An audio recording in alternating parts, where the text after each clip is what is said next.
안녕하세요, 러블리입니다. 서울시 성북구에 다녀왔습니다. 최근 실거래 가격과 17년도 가격에 대해서 알아보도록 하겠습니다.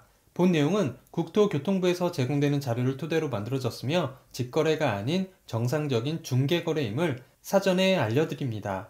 모두 아시겠지만 아파트 값이 오르는 상승장에도 한두 건의 거래가 시세를 20, 30% 올려놓는 것과 같이 가격이 내리는 하락장 시기에도 이와 동일합니다.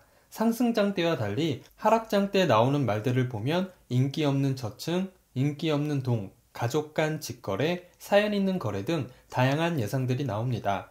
이러한 말들에 현혹돼서는 안 되겠습니다. 그리고 그동안 부동산 상승 하락 주기가 짧게는 3년에서 8년 정도인 것을 감안하면 현재 하락 초입인 것은 확실하다고 생각합니다. 때문에 앞으로 최소 30%에서 40% 더 추가적으로 하락하여 거품이 걷히고 아파트 가격이 제자리를 찾아갈 것으로 예상합니다. 서울시 성북구 정릉동에 위치한 중앙 하이츠빌 1단지 107제곱 32평형 전용 84제곱입니다. 총 433세대 7개 동으로 용적률 277%, 건폐율 21%, 최고층 19층에 사용 승인일은 2004년 4월 3일입니다. 22년 5월에 거래된 9층의 실거래 가격 8억 3천만원 대비 최근 22년 11월에 거래된 14층의 실거래 가격은 6억 원으로 층수에 상관없이 2억 3천만원, 27.7% 하락하였습니다. 하지만 17년 7월에 거래된 5층의 실거래 가격 3억 8천만원 대비 최근 9층의 실거래 가격은 8억 3천만원으로 4억 5천만원, 118.4% 상승하였습니다. 참고로 12년 11월에 거래된 18층의 실거래 가격은 3억 1,200만원입니다.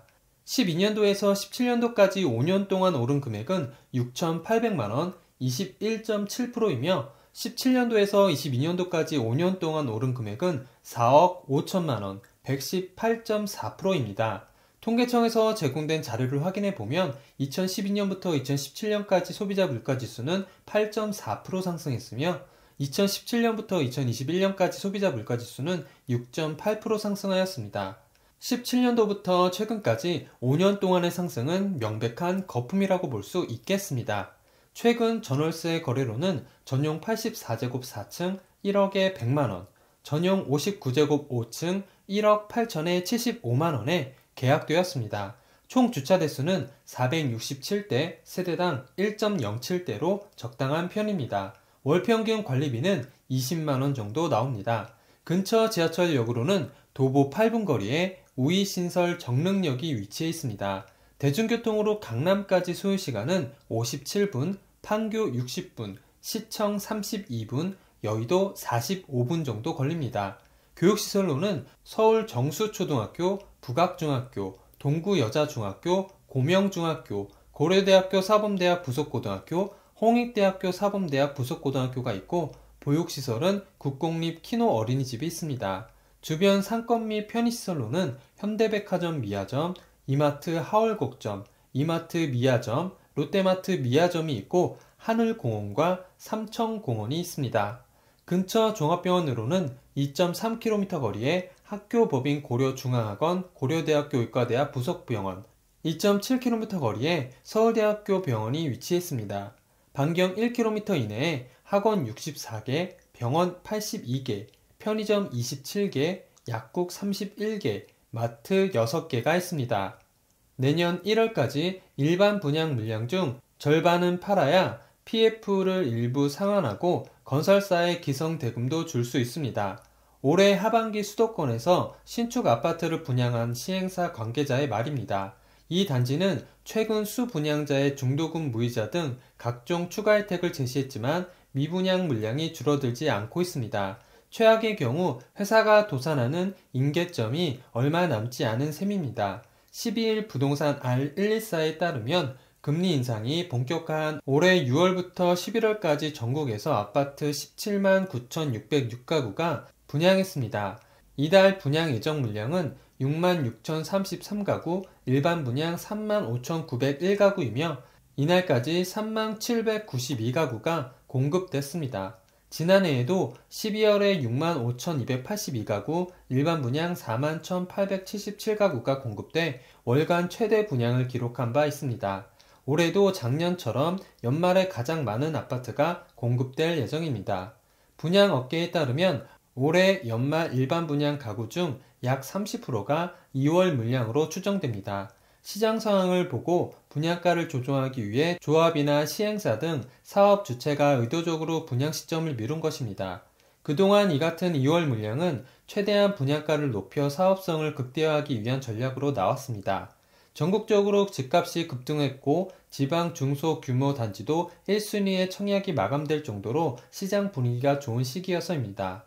부지를 담보로 하는 브릿지론과 사업을 본격화하면서 받게 되는 PF도 금리가 부담스러운 수준이 아니어서 지역과 공급 물량에 따라 최적 시점을 고를 수 있었습니다. 하지만 이 같은 기류는 올해 들어 급변했습니다. 미국 연방제도에 잇따른 자이언트 스텝에 대응해 한국은행도 단기에 대폭 기준금리를 높이자 자금 조달 시장이 급격히 위축됐습니다. 10% 이내였던 PF 금리는 20-30%대로 급등했고 이마저도 연장이 어려워진 상황입니다. 업계에선 PF 대출을 이미 실행한 사업장이나 시행사 자금 여력이 충분치 않은 사업장을 위주로 분양을 서두를 수밖에 없다는 분석이 나옵니다. 업계 관계자는 재개발, 재건축 사업장은 공급 물량의 50-60%는 조합원이 확보했고 입지가 우수해 다소 부담이 덜하지만 사업성이 낮아 미분양이 대거 발생한 사업장은 미계약이 장기화하면 기성금을 주지 못해 공사가 멈출 수 있다며 최근 PF 이자가 30%대에 육박해 자금력이 약한 중소건설사는 분양 실적에 따라 연쇄 부도 우려도 배제할 수 없다고 말했습니다. A 중소시행사 대표는 어렵게 부지를 확보해 10%대 금리로 브릿지론을 받아 한 1년 정도는 버틸 수 있지만 기존의 PF를 실행한 사업장 중 미분양 물량이 많고 오랜 기간 수분양자를 찾지 못하는 곳이 문제라며 일부 사업장은 이를 해결하기 위해 임대 후 분양도 검토 중으로 알고 있다고 말했습니다. 자금 사정이 양호한 건설사들도 분양을 무작정 미루기 어려운 속사정이 있습니다. 공정이 진행돼야 매출이 발생하기 때문입니다.